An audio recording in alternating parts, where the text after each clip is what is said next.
स्वागतम् शुभ स्वागतम्।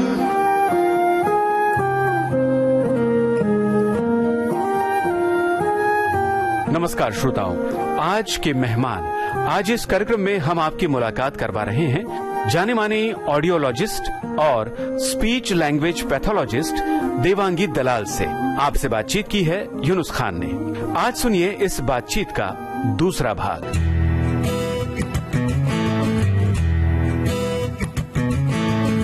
दोस्तों नमस्कार। आज के मेहमान कार्यक्रम में आज हमारे साथ हैं देवांगी दलाल, जो ऑडियोलॉजिस्ट और स्पीच लैंग्वेज पैथोलॉजिस्ट हैं। सबसे पहले तो आपका बहुत बहुत स्वागत। Thank you so much.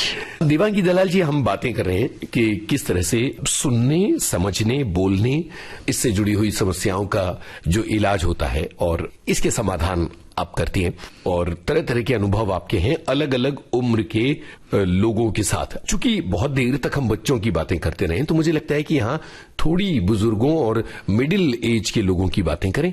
बुजुर्गों में काफी सारे जो मुझे याद है कि जो 34 इयर्स प्रैक्टिस में बहुत सारे बुजुर्ग हैं, वो आके मुझे बोलते हैं हमको अकेले सब जगह घूमना है, कम्युनिकेशन करना है, तुझे बेस्ट ऑफ द टेक्नोलॉजी हमें देनी है। ठीक है। कोई पेरेंट आके ऐसा बोलता है अभी इतनी साल में क्या सुनने का, मुझे सुनने की जरूरत नहीं, थोड़ा बहुत सुनना दे दो, बहुत अच्छा हो गया। ओहो, ये दूसरा पॉइंट ऑफ व्यू है। तीसरा, हमारे पास आते हैं पेरेंट्स बच्चों के साथ, मम्मी कहाँ जाती है, पापा कहाँ जाते हैं, किधर, घर में ही तो रहते हैं, उनको थोड़ा बहुत सुनाया गया तो बहुत अच्छा हो गया। ठीक है। या फिर कोई पेरेंट आके बोलता है नहीं नहीं, मम्मी और पापा को हमारे साथ इन्वॉल्व होना है, हमारे साथ बातचीत करना है, कभी कभी वो अकेले फील करते हैं तो आप उनको अच्छा सुनाई दे। तो ये जो है ना, एक परसेप्शन अलग अलग है कि कोई सब कुछ इलाज करना चाहता है, कोई थोड़ा बहुत हो गया तो चल जाएगा और थोड़ा बहुत नहीं हुआ तो नहीं चल जाएगा। हम एज अ ऑडियोलॉजिस्ट हम उनको सारे सॉल्यूशंस बताते हैं। जी जी, ये हियरिंग एड्स है, ये टेक्नोलॉजी है, ये आपकी सुनाई है, आपको इतना फायदा होगा, आपको कितना उसके ऊपर काम करना है वो आपके हाथ में है। तो आप उस हिसाब से सिलेक्ट करें। और उम्र के साथ सुनना और भी कम होता चला जाएगा। हाँ, तो तब जाके आपकी अंडरस्टैंडिंग कम हो जाएगी, आप समझ नहीं पाए, सब को आपको लिख के देना पड़ेगा। तो आप दूसरों की जो अगर दिक्कत है अगर कम कर पाते हो, खुद की जो एंजाइटी है, फ्रस्ट्रेशन है, उसको कम कर पाते हो, तो आपको इसका इलाज करना जरूरी है। और जैसे मैंने पहले भी बताया कि टेक्नोलॉजी हम दूसरे सारी चीजों में एक्सेप्ट कर रहे हैं, पर अभी तक वो हियरिंग में नहीं हो रही है। एक डिनाइल मोड पर है। हाँ, बिकॉज वो उसके कारण बहुत अवेयरनेस भी नहीं है, और काफी सारे क्या है, जैसे कोई हियरिंग हेड है तो जैसे हम चश्मे का नंबर बराबर निकालते हैं और चश्मा पहनते हैं, जैसे थोड़ा बहुत पहले अनकंफर्टेबल होता है पर आप सेटल हो जाते हो, वैसे ही सुनाई जो है वो हर एक की जरूरियात के हिसाब से होनी चाहिए। उसमें काफी सारे फैक्टर इन्वॉल्व होते हैं, जैसे उनकी सुनाई कितनी है, कितने टाइम से उनको कम सुनाई दे रहा है, कौन से एनवायरमेंट में रह रहे हैं, नॉइजी क्वाइट में रह रहे हैं, उनकी कम्युनिकेशन डिमांड्स क्या है, उनकी जो अंडरस्टैंडिंग एज अ लैंग्वेज की कैसी है, वो एफिशिएंट वर्कर होते हैं, जैसे बहुत सालों तक इंजीनियरिंग फील्ड या कोई अच्छी पोस्ट पे काम किए होते हैं, तो उनकी एफिशिएंसी कितनी ज्यादा होती है, तो उसके कारण कौन सी उनको टेक्नोलॉजी यूज करनी चाहिए। तो ये बहुत सारे फैक्टर्स जो है उनकी सुनाई के रिलेटेड होते हैं, जिन पर गौर करना बहुत जरूरी होता है, और तब जाके ही मशीन लेनी होती है। लेकिन हम कंफ्यूज्ड है, मार्केट में ऐसे मिल रहा है, थोड़ा बहुत सुनाई दिया तो बहुत अच्छा हो गया। तो ये एक परसेप्शन जो माइंड सेट है ना, वो उसको चेंज करना बहुत जरूरी है। बिल्कुल बिल्कुल। और जो लोग आज का ये कार्यक्रम सुन रहे हैं वो इस बात पर जरूर गौर करेंगे कि बुजुर्गों को उपेक्षित करने की जरूरत नहीं है, उनकी समस्या पर गौर करके उनकी जरूरत के मुताबिक जो टेक्नोलॉजी है वही लेनी चाहिए, वरना कहीं आगे चलकर उसके दूसरे नुकसान भी हो सकते हैं। मनोवैज्ञानिक नुकसान है, फिजिकल नुकसान तो है ही। तो ये तमाम बातें हो सकती हैं। तो अब बताएं कि किस तरह की समस्याएं और ज्यादा आप अपने चारों तरफ देख रही हैं। अभी फिलहाल मैं एक इंटरनेशनल कॉन्फ्रेंस में गई थी, तो वहां पे सीनियर सिटीजन्स को लेके अभी जो नए हियरिंग एड्स आए हैं वो मोबाइल कंपेटेबल है, रिचार्जेबल है, उससे आप हेडफोन्स के जैसे इस्तेमाल कर सकते हो, आवाज कम ज्यादा कर सकते हो, एनवायरमेंट के हिसाब से उसको प्रोग्रामिंग किया जा सकता है जी। तो वो स्टडी बता रही है कि जिन एडल्ट पीपल में ज्यादातर आप देखोगे तो उनको लैंग्वेज आती है, जैसे मेरा नाम देवांगी है, उसकी जगह वो यांगी भी सुन लेते हैं, उनको समझ में आता है कि देवांगी को बुलाया जाए, जैसे बच्चे के साथ नहीं हो सकता है। यस, ठीक है। तो वो एडल्ट पर्सन जब तक उनको वो कॉम्पनसेशन कर पाते हैं भाषा को, तब तक वो मशीन नहीं पहनते हैं, ठीक है। और जब जाके उनकी सुनाई की दिक्कत बहुत हो जाती है तब आते हैं हमारे पास, तो बहुत सारा पीरियड चला जाता है, तो उनकी अंडरस्टैंडिंग यानी ब्रेन प्रोसेसिंग पुअर हो जाती है, फिर उनको मशीन से फायदा नहीं होता है। तो ये स्टडी बता रही थी कि अगर उनके हिसाब से मशीन लगाई जाए और वो हेडफोन्स और टेक्नोलॉजी को यूज करके रोज स्पिरिचुअल सॉन्ग्स यानी जो उनको सॉन्ग पसंद है जिससे उनको पीस मिलती है, वो अगर सुने कि तो उनकी अंडरस्टैंडिंग बढ़ सकती है।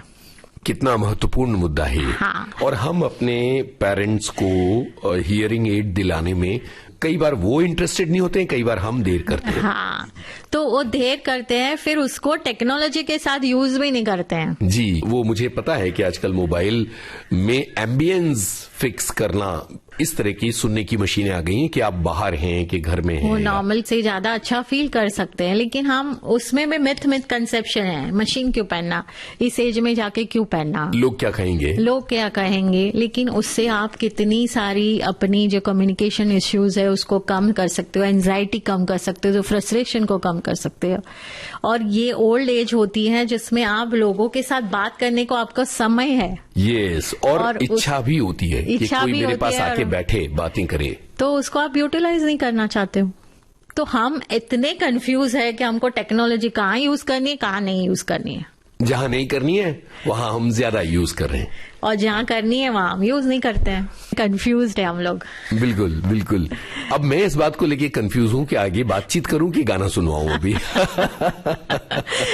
हम दोनों कर सकते हैं। तो पहले गाना सुनते हैं एक। ठीक है। चूंकि बुजुर्गों की बातें की हैं तो कोई एक ऐसा गाना सुनते हैं जो बुजुर्गों से कनेक्ट हो जाता हो। ठीक है ना? आपके जहन में कुछ आ रहा है? मेरे ख्याल से बुजुर्गों के साथ मुझे फैमिली याद आती है। तो आपको पता है कि एक दूसरे के, हाँ, एक दूसरे से करते हैं प्यार हम पिक्चर का ये गाना, सुंदर गाने की फरमाइश की है, सुनते हैं ये गाना। देखिए, हर उम्र के लोगों में एक तरह का एक नेगेटिविटी होती है, उसको रद्द करने वाली बात होती है। माइंडसेट है कि हियरिंग डिफिकल्टी एक तो दिखाई नहीं देती है, तो ज्यादा लोग सामने तो आते नहीं है। जैसे विजुअली इम्पेयर्ड आपको दिखाई देंगे, फिजिकल हैंडीकैप आपको दिखाई देंगे, लेकिन हियरिंग इम्पेयर्ड पर्सन आपको जल्दी से समझ में नहीं आएगा। और जैसे हमारी सुनाई अगर 50% भी होती है तो बहुत सारी लैंग्वेज हमको समझ में आ जाती है, कॉम्पेंसेट कर लेते हैं, जैसे मैंने अंदाजा लगा लेते हैं। तो काफी हद तक बहुत सारे जो मिडिल एज ग्रुप में जो थे और जिनको 50% सुनाई होती है तो वो मैनेज कर लेते हैं, अपनी इंटेलिजेंस से पास भी कर जाते हैं। हमारे वहाँ एक यंग फेलो आया था और उसको स्पीच की डिफिकल्टी थी और उसको कहाँ पे जॉब नहीं मिल रही थी। तो क्या प्रॉब्लम थी बोलने में? मैं बताती हूँ। तो वो आए हमारे पास, बोलते हैं मुझे स्पीच डिफिकल्टी है और मुझे समझ में नहीं आ रही थी। और मैं उनको जब भी बात कर रही थी वो मुझे 2 बार पूछ रहे थे, तो मैंने उनको पूछा आपको सुनाई की दिक्कत है क्या? तो उन्होंने मुझे बोला कि मुझे नहीं पता है कि मुझे सुनाई की दिक्कत है कि नहीं, पर मैंने ग्रेजुएशन कर लिया है। मैंने उनके सुनाई के टेस्ट की, 50% उनको कम सुनाई दे रहा था। हो, और उनको पता ही नहीं था। और तो किसी ने स्पीच की दिक्कत नहीं थी? स्पीच की दिक्कत थी पर इतनी क्लैरिटी नहीं थी, यानी इतनी इफेक्टेड भी नहीं थी, बिकॉज वो काफी इंटेलिजेंट था। हाँ। तो वो कॉम्पेंसेट कर पा रहा था, तो किसी को पता ही नहीं चला, पेरेंट्स ने भी ध्यान नहीं दिया। और फिर मैंने वो बहुत सारी जगह पे गया था, किसी ने एक जन ने बताया था कि उसको हियरिंग डिफिकल्टी, दूसरे लोगों ने किसी ने बताया नहीं था। तो मैंने बोला कि आपको हियरिंग एड लगाना बहुत जरूरी है और आप लगाएंगे तो आपकी ये सारी प्रॉब्लम सॉल्व हो जाएगी, आपको जॉब भी मिल जाएगी, सब कुछ हो जाएगा। बोलते हैं मैं कैसे बिलीव करूँ आप? ऐसे मेरी सिर्फ बातें सुनिए, आप मुझे हियरिंग एड के पैसे भी अभी मत दीजिए। आप एक हफ्ता भर 15 दिन पहनिए और आप देखिए कि उनसे आपकी प्रॉब्लम सॉल्व होती है कि नहीं। आज बिलीव करो, वो अपनी खुद की ड्राइविंग स्कूल चला रहा है। बताइए, लेकिन ये कितना बड़ा डिनायल मोड था। Yes. मतलब सुनने की समस्या को हम स्वीकार नहीं कर पा रहे। Yes. बहुत सारे लोग ऐसे हैं। यस जी, मेरे ख्याल से हमारा जो ब्रेन होता है वो कम्युनिकेशन जब कर पाता है, जब आप अच्छा सुन सकते हैं, अच्छा समझ सकते हैं और अच्छा बोल पाते हैं। Right. So hearing is very important issues और बहुत इम्पोर्टेंट है और हम उसके ऊपर ही ध्यान नहीं दे रहे। आज आप देखोगे तो पूरे वर्ल्ड में 5.3% और इंडिया में 6.3% पॉपुलेशन है जो हियरिंग इम्पेयर्ड कैटेगरी में फॉल होता है। और 6.3% में से 60% एडल्ट है और 40% चिल्ड्रन है। और इन सब में सिर्फ 10% को ही प्रॉपरली ट्रीटमेंट मिल रही है। बाकी सारे लोगों को शायद पता भी नहीं है Yes. कि उनको समस्या है। यस तो ये बहुत ज्यादा अंडरस्टैंडिंग की जरूरत है। Yes. इस मामले में एक ऑडियोलॉजिस्ट के तौर पर और स्पीच थेरेपिस्ट के तौर पर आप किसी अडल्ट से क्या कहना चाहेंगी कि वो कैसे सुनने की समस्या को आइडेंटिफाई कर पाए? WHO में एक मेक लिसनिंग सेफ हमारा ग्रुप है, उसमें मैं लाइजन करती हूँ और coalition of global hearing aid के द्वारा हियरिंग हेल्थ एडवोकेट इंडिया के लिए मुझे बनाया गया है। तो हम लोग काफी सारी अवेयरनेस लिसनिंग सेफ पे कर रहे हैं। तो मेक लिसनिंग सेफ में बताया गया है कि WHO ने प्रिडिक्ट किया है कि अगर बच्चे हेडफोन्स और नॉइज कंटिन्यूस यूज करेंगे ज्यादा देर तक तो 2030 तक 1.1 बिलियन यंगस्टर्स को हियरिंग इम्पेयरमेंट आ सकती है। सिर्फ एक हेडफोन की वजह से भी? Yes, continuous use of headphones 8 hours per day at 80 dB. It can create a hearing loss. आजकल अगर सड़कों पर दिखें तो वो पूरे हेडफोन लगा के बच्चे, खासतौर पर जो यंग बच्चे हैं, युवा पीढ़ी पूरी, लास्ट 6 महीने में करीब 15 से 20 यंगस्टर्स हैं जिनका हियरिंग लॉस देखा है हमने। ओहो। High frequency loss using headphones continuously. तो इस बारे में भी लोगों को जागरूक करने की जरूरत है। यस, आप अगर इस्तेमाल करते हो हेडफोन्स तो आप आधे घंटे के बाद आराम लो, 15-20 मिनट्स का, फिर वापस सुनना शुरू करो। आपको अगर मीटिंग है कंटिन्यूस 1 and 1.5 hour की, इन बिटवीन आप 5 मिनट्स का ब्रेक रखो जिससे आप हेडफोन से डिटैच हो पाओ। और 1.5 घंटे तक अगर आपका चल रहा है तो आपको 60 dB पे उसको रखना है। आपको ज्यादा लाउड रखने की जरूरत नहीं है। 60-60 का रूल के 60 मिनट्स के बाद 60 dB पे सुनना है और आपको ब्रेक लेना है। तो वो सब चीजें हैं। अगर आप नॉइजी एरिया में काम करते हो तो आप अभी काफी सारे मोड्स जो होते हैं नॉइज फिल्टर्स के साथ आते हैं वो आप यूज कर सकते हो। तो आप अपनी जो हियरिंग है काफी हद तक प्रिकॉशंस ले सकते हो। तो यंगस्टर्स को वो ध्यान रखना बहुत जरूरी है। जी, आगे की बातें करेंगे, यहाँ एक गाना सुनते हैं। वो जब भी मेटका है तुमसे ही। अगर सुनने की समस्या हो जाती है तो उसको आइडेंटिफाई कैसे किया जाए? हियरिंग टेस्ट किया जाता है, ऑडियोग्राम। तो आप 6 महीने 1 साल में एक बार हियरिंग की टेस्ट करवा सकते हो, फाइंड आउट कर सकते हो कि आपकी सुनाई नॉर्मल है कि नहीं। ये जो युवा पीढ़ी है जिसकी आपने बात की कि वो लगातार हेडफोन लगाए रहते हैं, कई ऐसे लोग हैं जो कॉल सेंटर्स में काम करते हैं या कुछ ऐसे लोग हैं जो कंसल्टेंसी का काम करते हैं जिनको लगातार ऑनलाइन मीटिंग्स में होना पड़ता है। आपने बताया कि उसका अपना एक रूल है जिसमें 60 dB की आवाज रखी जाए और वो तमाम चीजें हैं। क्या इसके बावजूद लगातार इस तरह का काम करने वाले लोगों के कानों पर असर पड़ सकता है? एक तो कंटिन्यूस हियरिंग लाउड हियरिंग को अफेक्ट कर सकता है। प्लस क्या होता है कि कंटिन्यूसली आप यूज कर रहे हो, आपका फोकस उसके ऊपर ही है, तो दूसरे एनवायरनमेंट से आप कट ऑफ हो रहे हो। जैसे मुझे याद है कि हमारा एक हियरिंग इम्पेयर्ड बच्चा था, उसको हमने हियरिंग के लिए ट्रेनिंग, ऑडिटरी ट्रेनिंग जिससे बोलते हैं, तो ऑडिटरी ट्रेनिंग दे रहे थे। तो अभी बहुत सारे हम टेलीकॉल यूज करते हैं हियरिंग फोन सुनने के लिए। तो हमने इन बच्चों को ऐसे ट्रेनिंग दी थी कि वो नॉर्मल के जैसे सब कुछ कर पाए, लाइक उनको टेलीकॉल पे रखने की जरूरत नहीं है। नॉइज में सिग्नल, अभी जो डिजिटल टेक्नोलॉजी क्या करती है, नॉइज और सिग्नल को सेपरेट करती है। तो नॉइज, बड़ा नॉइज हुआ तो भी आप सिग्नल अच्छे से ले सकते हो और आप सुन सकते हो, यानी जितना अच्छा इनपुट मिला उतना अच्छा आउटपुट आपको मिल सकता है। तो टेलीकॉल यूज करने की भी जरूरत नहीं, बिकॉज ब्रेन यूज टू हो गया है डिफरेंशिएट करने का कि सिग्नल क्या है और नॉइज क्या है। वाह, ठीक है। तो ये हियरिंग इम्पेयर्ड बच्चों को टेलीकॉल भी हम यूज नहीं करवाते, हमको उनको ऐसे ट्रेनिंग देते थे जी। तो एक ऑडिटोरियम में सब बच्चों को बुलाया गया था। तो ये बच्चा ऑडिटोरियम के कॉर्नर पे खड़ा था और मैं स्टेज पर से इंस्ट्रक्शन दे रही थी, वो पीछे खड़ा था फेसिंग, यानी उसका हियरिंग एड मेरी तरफ था। वो पूरे ऑडिटोरियम में भी उसने उसका आंसर दिया।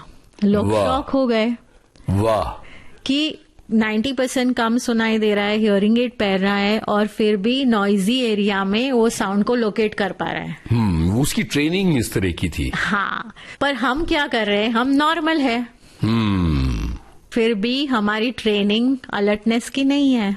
करेक्ट, जिसकी बहुत ज्यादा जरूरत है। हम ये जो हेडफोन्स यूज करके फोकस करके हम अलर्टनेस खो रहे हैं। बिल्कुल सही है। एक चीज जिसके बारे में मैं जरूर जिक्र करना चाहूंगा वो ये है कि हमारे शहरों में प्रोसेशंस जब निकलते हैं तो बहुत लाउड नॉइज होती है, और आजकल शादियों में और संगीत के फंक्शंस में जो साउंड रखा जाता है वो बहुत ज्यादा हार्शली ओवर होता है, जरूरत से ज्यादा तेज आवाज रखी जाती है। उसका क्या असर अलग अलग उम्र के लोगों पर पड़ सकता है? ये अगेन पैथोलॉजिकली और फिजियोलॉजिकली और फिलोसॉफिकली एवरीथिंग इज इंक्लूडेड। कोई साउंड से एकदम यूज टू होता है, कोई साउंड टॉलरेट नहीं कर पाता है। इंडिविजुअली वो आपका डिसीजन होता है कि किसको अफेक्ट करेगा, किसको नहीं अफेक्ट करेगा। बट ऑफ कोर्स आप देखते हैं कि हम हियरिंग एड में भी जो टेक्नोलॉजी आई है, जो पेशेंट्स अमेरिका और सब जगह पे रहते हैं उनकी जो हियरिंग एड फिटिंग प्रोसेसिंग होती है और डिफरेंट होती है। और हम यहाँ पे नॉइजी एनवायरनमेंट में रह रहे हैं तो हमारी डिजिटल हियरिंग एड की फिटिंग दूसरी तरह की होती है। तो बिकॉज नॉइजी एनवायरनमेंट के कारण सिग्नल पे समझना, सेम सेटिंग जो अमेरिका में यूज किया यहाँ नहीं यूज होता है। शायद हम यहाँ अगर फिटिंग करें तो उनको उस कंट्री में इजी हो जाता है, बिकॉज वहां पे इतना नॉइज नहीं आता है। यहाँ पे भी लाइक नॉर्मल पर्सन के साथ भी ये जो एनवायरनमेंट है हम कितने हद तक अफेक्ट करता है वो हमारी पूरी जो पर्सनालिटी है उसके ऊपर भी डिपेंड करता है। तो आप ऐसे नहीं बोल सकते हैं कि इतना अफेक्ट होगा उतना अफेक्ट होगा। लेकिन ऑफ कोर्स जो नॉइज ज्यादा होता है तो इरिटेशन होता है, दूसरे लोगों को भी तकलीफ होती है। हम पूरा दिन काम करते हैं, हम सारे जो इंडियंस है वो बहुत काम में एफिशिएंट है, बहुत ज्यादा काम करते हैं। तो हमें अगर वो नॉइज से अगर रेस्ट मिल गया, दैट पीस मिल गया, तो हम शायद ज्यादा अच्छे से फंक्शन कर पाएंगे। सही कहा आपने। तो ये नॉइज जो पोल्यूशंस है वो कम करने के लिए हमारी पीस के लिए भी बहुत अच्छा है। सही कह रहे हैं आप। तो ओवरऑल ही अच्छा रिड्यूस होना, एक लेवल पे यूज करना सबके लिए कंफर्ट हो जाएगा।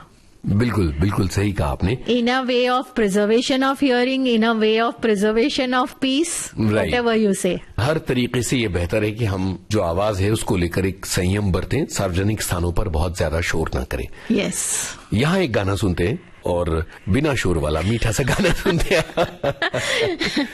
पल पल दिल के पास। क्या बात है, ब्लैकमेल फिल्म का ये गाना। Yes. बहुत ही शानदार। महत्वपूर्ण मुद्दे पर आता हूं और वो ये है कि आपको अपने इस काम के लिए हाल में राष्ट्रपति महोदया से सम्मान प्राप्त हुआ है। इसके बारे में हमें विस्तार से बताइए कि दिव्यांग जनों के लिए जो आपने काम किया है उस काम के लिए किस तरह सम्मानित हुई हैं आप? बहुत अच्छा फील हुआ सबसे पहले तो कि first citizen of the country is honouring. शायद ये ऑनरिंग इसलिए होता है कि हम जब सब जो प्रोफेशन में काम करते हैं तो उसको और एनकरेजमेंट मिलता है। तो आज 34 इयर्स प्रैक्टिस में शायद बहुत सारे लोगों को एनकरेजमेंट कि अपने पैरों पे खड़ा होना। आज मैं एज अ इंडिविजुअल बिलीव करती हूँ कि हमारे पास जो मांगने आता है, एक बहुत अच्छा सेंटेंस मैंने कहाँ पे पढ़ा था, परेशान आदमी सहारा मांगता है, सलाह नहीं। वाह, क्या बात है। ठीक है जी। तो हमारे पास एज अ प्रोफेशनल जो भी आते हैं वो चाहते हैं कि हम उनको सही रास्ता दिखाएं, सही पाथ दिखाएं। और शायद 34 इयर्स प्रैक्टिस में एक एथिक्स प्रिंसिपल्स जो है उसके साथ मैंने काम किया। कभी किसी चीज की अपेक्षा के बिना काम किया। मेरा ये बिलीव है कि अगर मैं किसी पर्सन को हेल्प कर रही हूँ और उसके कारण मुझे कुछ मिला तो मेरे लिए बोनस है, और नहीं मिला तो मेरे लिए लॉस नहीं है। तो ये जो बोनस मुझे मिला कि राष्ट्रपति ने मेरे काम के लिए मुझे सराहा, ये बोनस जो है उससे मेरी रिस्पॉन्सिबिलिटी और बढ़ गई है। बिल्कुल, क्योंकि मेरे से बहुत सारे जो हियरिंग इम्पेयर्ड बच्चे हैं आज अपने पैरों पे खड़े हो पाए हैं, अपने आप को एम्पावर कर पाए हैं, जो नेशनल एसेट्स बने हैं। तो अभी जितने और है जिनको हम नेशनल एसेट्स बनाए, उनके लिए अगर मैं काम कर पाऊं तो ये रिकग्निशन से शायद ये मेरा काम मुझे लगता है आसान हो जाएगा। बिल्कुल बिल्कुल, मैं काफी सारे लोगों तक पहुंच पाऊंगी और उनको सही रास्ता दिखा पाऊंगी, जिसकी बहुत ज्यादा जरूरत भी है। बहुत ही काम की बातें चल रही हैं ऑडियोलॉजिस्ट देवांगी दलाल जी से, और आपको एक इंटरनेशनल अवार्ड भी मिला था जिसका जिक्र मुझे लगता है इस कार्यक्रम में जरूरी है, उसके बारे में बताइए। अमेरिकन एकेडमी ऑफ ऑडियोलॉजी एक ऑर्गेनाइजेशन है जहां पूरे वर्ल्ड के ऑडियोलॉजिस्ट का मिलना होता है। तो हर साल 7 पर्सन को अवार्ड देते हैं। एक होता है अवार्ड ह्यूमैनिटेरियन अवार्ड। तो मैंने जो ह्यूमैनिटेरियन वर्क हियरिंग इम्पेयर्ड बच्चों के लिए इतने साल किया, उसके लिए 2012 में मुझे ह्यूमैनिटेरियन अवार्ड, इंडियन ऑडियोलॉजिस्ट में अकेली हूँ जिसे ये ह्यूमैनिटेरियन अवार्ड मिला हुआ। वाह वाह वाह, क्या बात है। तो ये बहुत गौरव की बात है। Yes. एक और बात कि ऑडियोलॉजी की दुनिया में अगर कोई युवा पीढ़ी के लोग आना चाहते हैं तो उनके लिए क्या मार्गदर्शन है? ऑडियोलॉजी ऐसा फील्ड है कि जहाँ पे हमारी, जैसे मैंने बताया, इंडिया में 6.3% पॉपुलेशन हियरिंग इम्पेयर्ड है और उसके अलावा 50% स्पीच डिफिकल्टी, कम्युनिकेशन डिसऑर्डर्स हैं। तो बहुत सारे एरिया में ऑडियोलॉजी, स्पीच लैंग्वेज पैथोलॉजिस्ट की जरूरत है, और बड़ी सख्त जरूरत है। तो ज्यादा लोग इस प्रोफेशन में आए। ओनली द थिंग, इस प्रोफेशन में काफी सारे पेशेंस की जरूरत है जी, धीरज बहुत जरूरी। हाँ, धीरज जरूरी है, और आज के यंगस्टर्स फास्ट मनी कमाना चाहते हैं तो वो थोड़ा सा यहाँ पे जो है उसमें पेशेंस रखे, लोगों को समझ लेके सही रास्ता दिलाने के लिए काम करना है। तो सही में जो यंगस्टर्स काम करके अपना सेटिस्फेक्शन काम का लेना चाहते हैं, उनके लिए प्रोफेशन बहुत अच्छा है। बहुत बढ़िया बात आपने कही, और खास तौर पर अगर दुनिया का भला करने का जज्बा है अपना काम करते हुए, तो इस फील्ड में आया जा सकता है। यहाँ एक गाना सुनते हैं, वो गाना कौन सा होगा? मैं जैसे बताया कि मैं सोचती हूँ कि हमारे वहाँ प्यार की बहुत जरूरत है जी। तो उसमें एक जाबाज का सॉन्ग है, हर किसी को नहीं मिलता यहाँ प्यार जिंदगी। एक बहुत बड़ा मुद्दा है जो मैंने कहा कि आगे चल के जिसकी हम बात करेंगे, वो है लोगों के अस्पष्ट बोलने का और हकलाने का। कई ऐसे लोग होते हैं जिनको र बोलते नहीं आता, कई ऐसे लोग हैं जिनको अलग अलग शब्दों के उच्चार ठीक से नहीं आते, या उनकी बातचीत में, उनकी वाणी में अस्पष्टता होती है। हकलाने की समस्या तो शारीरिक और मनोवैज्ञानिक रूप से बहुत खतरनाक लेवल पर पहुंचती है और आत्मविश्वास पर भी असर पड़ता है। क्या ये ठीक हो सकती है? और इस तरह की कुछ सक्सेस स्टोरीज बताएं। कोई भी चीज नहीं हो सकती, ऐसा पॉसिबल नहीं है बहुत सारे बच्चे हमारे पास आते हैं, जैसे मैंने बताया कि पेरेंट को 1 या 2 चाइल्ड होते हैं, तो वो कोई भी बोलते हैं तो जैसे काला काला बोलते हैं, मॉम मुझे ये करना है, वो करना है, इतनी मीठी मीठी आवाज में बोलते हैं। और पेरेंट्स इतने खुश हो जाते हैं, वो भी उनकी भाषा में बोलते हैं। तो सही भाषा कौन दिखाएगा? ओ, मतलब लाड़ में भी अपनी भाषा को नहीं बिगाड़ना है। यस जी। सो बहुत सारी चीजें इसी के कारण होती है, बिकॉज बच्चे को सही क्या है वो ही नहीं पता है। जी। हम भी उनके जैसे काला काला बोलते हैं, जैसे काली स्वैन लैंग्वेज बोलते हैं, तो बच्चे को सही क्या है वो उसको पता ही नहीं है। ठीक है। एक दूसरी चीज है कि आज कम्युनिकेशन डिमांड्स बहुत हाई हो गई है। हर एक चाइल्ड का ब्रेन डेवलपमेंट अलग अलग तरह से होता है। कोई बच्चा इतना अच्छे से फास्ट बोलना सीख जाता है, 9 महीने में, 10 महीने में बोलना शुरू हो जाता है, और कई बच्चे 1.5 साल तक, 2 साल तक बोलते नहीं हैं। ठीक है। पेरेंट्स को अगर वो 1.5 साल में पूरे वाक्य में नहीं बोलता है तो उसके ऊपर ध्यान देना बहुत जरूरी है। बिकॉज जितना आप उसके ऊपर काम जल्दी करेंगे, फाइंड आउट करेंगे बच्चे का बोलना क्यों नहीं शुरू हुआ, तो बच्चे की जो दिक्कत है वो आप काफी हद तक कम कर सकते हो। बिल्कुल। ठीक है। और अगर बच्चा सही एनवायरनमेंट में बड़ा होता है तो उसको 1.5 साल तक वाक्य में बोलना आ जाना चाहिए। ठीक है। उनका प्रोग्रेस अगर चलना बैठना वो सब टाइम से हुआ, 1 साल में चलना हो गया, तो बोलना भी डिले नहीं होना चाहिए। तो हमें 1.5 साल में उसको फाइंड आउट करना चाहिए कि क्यों बोलना डिले नहीं होता है। और दूसरा क्या है कि हम अगर बच्चे ने काला बोलना शुरू कर दिया, जैसे क्लैरिटी नहीं है, तो वो क्लैरिटी किस कारण नहीं है? एक, उसके कान में वैक्स है, सुनाई कम है, ठीक है, उसकी समझने की शक्ति कम है जी, अंडरस्टैंडिंग कम है, या फिर उसका जो ब्रेन है बोलने के लिए प्रोसेस कर नहीं रहा है मोटर कोऑर्डिनेशन के लिए, इसलिए वो तोतला बोल रहा है। हाँ, तो वो कहाँ पे उस कारण के लिए बोलता है, अगर आपने डिटेक्ट कर लिया तो वो तोतलापन काफी हद तक और जल्दी खत्म किया जा सकता है। बिल्कुल। मैं आज तक 34 ईयर्स से प्रैक्टिस कर रही हूँ। अगर आप हियरिंग सही हो, समझ सही हो, बोलना बराबर हो सकता है। तो यानी अगर मेंटली चैलेंज बच्चा हो, हियरिंग इम्पेयर्ड बच्चा हो, या फिर कोई भी बच्चा हो, अगर आपको होलिस्टिक अप्रोच से उसको समझ के उसको करे तो सारे बच्चे क्लैरिटी के साथ बोल सकते हैं। वाह वाह, क्या बात है। अनलेस एंड अनटिल उसको पैथोलॉजिकल या कोई मेटाबॉलिक डिसऑर्डर है, then it is a different thing. पर अगर आपको उनके सारे ऑर्गन्स पर काम कर रहे हैं और आप इसके ऊपर ध्यान दिया तो सारे बच्चे क्लियरली बोल सकते हैं। और स्टैमरिंग ठीक करने में कितना वक्त लगता है? और एक चीज है कि अब जब बच्चा बोलता है और कभी अच्छे से नहीं बोल पाता है, आपको लगता है कि बच्चा हलकलाता है, टेंशन हो जाती है, फियर हो जाता है, तो बच्चा भी वो सेंसिटिव होता है। और आज के बच्चे तो बहुत इंटेलिजेंट है, पिकअप कर रहे हैं, तो पेरेंट्स को डिफिकल्टी हो रही है हमको समझने में, तो अगर उसको करेक्ट करने जाते हैं तो और डिफिकल्टी होती है। तो एक विशियस साइकिल हो जाती है। ठीक है, कि पेरेंट्स वरिड है या फिर पेरेंट टेंशन में है और बच्चा सेंसिटिव है और वो हकलाना है, वो बढ़ते ही जाता है, बढ़ते ही जाता है, बढ़ते ही जाता है। ओहो। तो आपको अगर जब बच्चा हकलाना होता है वो सही समय पे उसको नोटिस करके उसके लिए इलाज करे तो काफी हद तक हकलाना भी कम हो सकता है। जी, लेकिन उसकी सही वक्त पर पहचान और सही तरीके से उसकी हैंडलिंग जरूरी है। यस।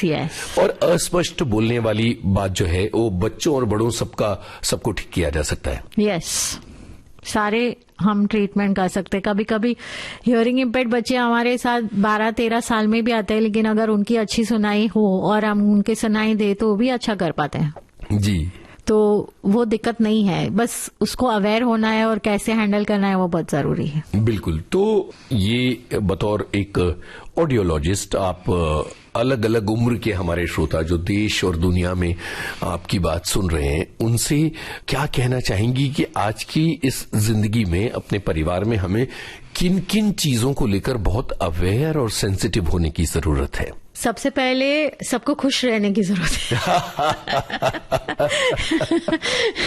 बहुत सही है। प्यार बांटने की जरूरत है। जी, मेरे ख्याल से आज कोई भी हो, पेरेंट्स हो, टीचर्स हो, कोई भी रिलेशन हो, दो फ्रेंड्स के रिलेशन हो, माता पिता का रिलेशन हो, या फिर हस्बैंड वाइफ का हो, या फिर mother in law daughter in law का हो, अगर उसको प्यार से कनेक्ट किया जाए तो सब चीजें आसान हो सकती है। बिल्कुल। ठीक है, जितना प्यार कम होता है और डिस्टेंस बढ़ता जाता है और कॉम्प्लिकेशंस बढ़ते जाते हैं, फिजिकल और मेंटल हेल्थ इश्यूज बढ़ते जाते हैं। तो सबसे पहले मैं दर्शक जो भी मुझे सुन रहे हैं, मैं उनको बोलना चाहती हूँ कि खुश रहो। वाह। भगवान ने एक ही जिंदगी दी है। ठीक है, मैं तो सोचती हूँ कि मेरा तो एक स्टैंडर्ड जो है बोलना है कि लव लाइफ। और अगर आपको सही में जो आपके ऊपर कोई है जिनमें आप बिलीव करते हो, जैसे मैं कृष्णा में बिलीव करती हूँ, तो मैंने एक स्टेटमेंट अपने दिमाग के अंदर ठान के रखा है, माया का दास हमेशा उदास, कृष्ण का दास हमेशा बिंदास। वाह वाह वाह, क्या बात है जी। तो अगर आप खुश रहते हो, प्यार से रहते हो, आज सबसे बड़ी जो कमजोरी है हम लोगों में कि हमारे पास जो वार्मथ है उसकी कमी है, अंडरस्टैंडिंग की कमी है। ठीक है, और आज मैं सोच रही हूँ कि अगर कोई भी पेरेंट है, अगर बच्चे के साथ कोई भी इश्यूज में डील कर रहा है, अगर उसका parent as a role model होता है, उसके ऊपर अच्छे से इन्फ्लुएंस करता है, उसको एक कवरिंग देता है, वार्म देता है कि अगर आप कोई भी डिफिकल्टी हो हम आपके साथ है। और अगर बच्चा ऐसे बोलता है पेरेंट्स को कि कोई भी डिफिकल्टी हो हम आपके साथ है, आई थिंक सारे इश्यूज सॉल्व हो सकते हैं। प्यार सबसे बड़ी ताकत है और उसको लाना इस यूनिवर्स में बहुत जरूरी है। जैसे मेरा एक स्टेटमेंट है जो मैंने खुद ने बिलीव करके उसके ऊपर काम करके, beauty of kindness will be increased in our country or in the universe if we make specially able children inclusive in our society. क्या बात Because they are the people, though are specially abled, but they are so special that they can give us the inspiration and they can show that every challenges can be overcome. बिल्कुल, ये बात समाज को बेहतर बना सकती है और वो हमें ज्यादा संवेदनशील बना सकते हैं। Yes. मुझे यहाँ सितारे ज़मीं पर का गाना याद आ रहा है। Yes. क्योंकि वो फिल्म इसी तरह की बात कहती है। Yes. जहां तक मेरी जानकारी है पब्लिश हो चुकी है और पॉजिटिव लाइफ पर आप लिखती भी हैं, जो कि आप बता चुकी हैं। अपनी किताबों के बारे में बताइए। मेरी किताबों मेरी इंस्पिरेशन है जिन बच्चों के साथ मैं काम करती हूँ, क्योंकि एक एक बच्चा जो आता है मेरे पास वो कुछ एक नई चीज मुझे सिखा के जाता है। और मैं ये चीज अगर नॉर्मल पीपल भी लाइफ में इम्प्लीमेंट करे तो लाइफ काफी आसान हो सकती है। मैं सोचती हूँ कोई नेगेटिव जैसी कोई चीज ही नहीं है। Everything has a solution. Yes. But only the thing we have to look for the solution. तो ये सॉल्यूशंस मुझे सारे इन बच्चों के साथ काम करके मिलते हैं, तो वही चीजें मैं अपने आर्टिकल्स और अपनी किताबें में नरेट करती हूँ। ऑफ कोर्स मेरी किताबें थोड़ी डिफरेंट काइंड ऑफ राइटिंग है। मैं प्रैक्टिकल एग्जाम्पल, फिलोसॉफी और स्पिरिचुअलिटी को कनेक्ट करती हूँ। जी जी। बिकॉज हम भगवत गीता पढ़ते हैं, जैसे आपने 18 अध्याय भगवान गीता के पढ़े हैं, सारे सॉल्यूशंस उस श्लोक्स में है। वैसे ही सारे सॉल्यूशन हमारे यूनिवर्स पे है, हमको सिर्फ उसको जानना जरूरी है। तो मैंने ये लिखना शुरुआत किया और एवरी आर्टिकल जो लिखती हूँ मैं खुद को उसमें इंक्लूड करती हूँ कि ये जो मैं लिख रही हूँ मेरा लिखना नहीं है, मेरी सिखाई है, जो मैं सीख रही हूँ उसको मैं इम्प्लीमेंट कर रही हूँ और दिन ब दिन एक अच्छी ह्यूमन बीइंग बन रही हूँ। तो ये जो आर्टिकल लिखना है अभी वो मेरा पैशन हो गया है, बिकॉज मुझे अपने आप को सुधारना है। मुझे कोई पढ़े ना पढ़े उसका कोई नहीं है, पर मुझे अपने आप को सुधारना है और मैं सुधरूंगी तो मैं काफी लोगों को सुधार पाऊंगी, जो बच्चे साथ में काम कर रहे हैं उनको सुधार पाऊंगी। तो ये एक राइटिंग मुझे जो पॉजिटिविटी देती है, आज उसी के कारण मुझे अवार्ड मिला और यहाँ पे मैं आपके साथ भी हूँ। बिल्कुल, बहुत अच्छा काम आपने किया है देवांगी दलाल जी, और बहुत प्यारी बातें आज के इस कार्यक्रम में हुई। फिर कभी बैठेंगे और इस मुद्दे पर फिर से विमर्श किया जाएगा, जो बची हुई बातें हैं वो भी की जाएंगी। आप विविध भारती के स्टूडियो में आई और इतना वक्त आपने दिया, बहुत बहुत शुक्रिया।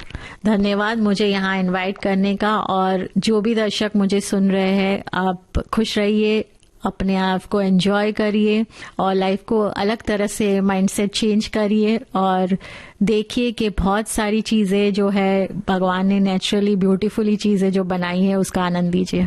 Thank you so much.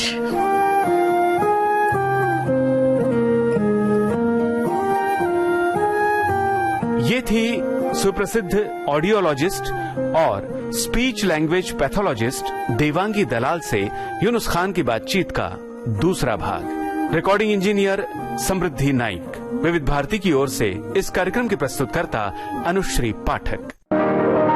आज के मेहमान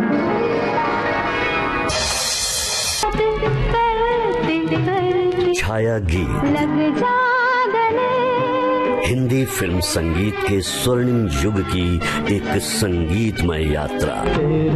मेरे सपने अब पुराने दिनों की मनमोहक धुनों में गोता लगाएं, सुरों के पंख लगाकर आसमां में उड़ उड़ जाएं। भीगी भीगी रातों में, मीठी मीठी बातों में। याद रहे, ये वो कैप्सूल है जो धुनों को, आवाज को और यादों को सुनिए एक खुशखबरी, कहिए ना। आ गया है मौका सखियों को अपनी बात कहने का। सखियां फोन पर हमसे बताएं अपने दिल की बात और फरमाइश करें अपने पसंदीदा गानों की। सखियों के लिए सखियों द्वारा प्रस्तुत किया जाने वाला आप सबका पसंदीदा कार्यक्रम हेलो सहेली। इस कार्यक्रम की रिकॉर्डिंग होगी प्रत्येक मंगलवार को दिन में 11 बजे से 12 बजे के बीच। हेलो सहेली कार्यक्रम का प्रसारण होगा प्रत्येक शुक्रवार को दिन में 3 बजे से सिर्फ विविध भारती पर। शुक्रिया शुक्रिया। रिकॉर्डिंग के लिए नोट कर लीजिए हमारा टेलीफोन नंबर 022-400-24662। तो उठाइए अपना टेलीफोन और कहिए हेलो सहेली और बताइए अपने दिल की बात। सुनिए अपनी पसंद के गाने। छाया गीत के श्रोताओं को रेडियो सखी ममता सिंह का नमस्कार।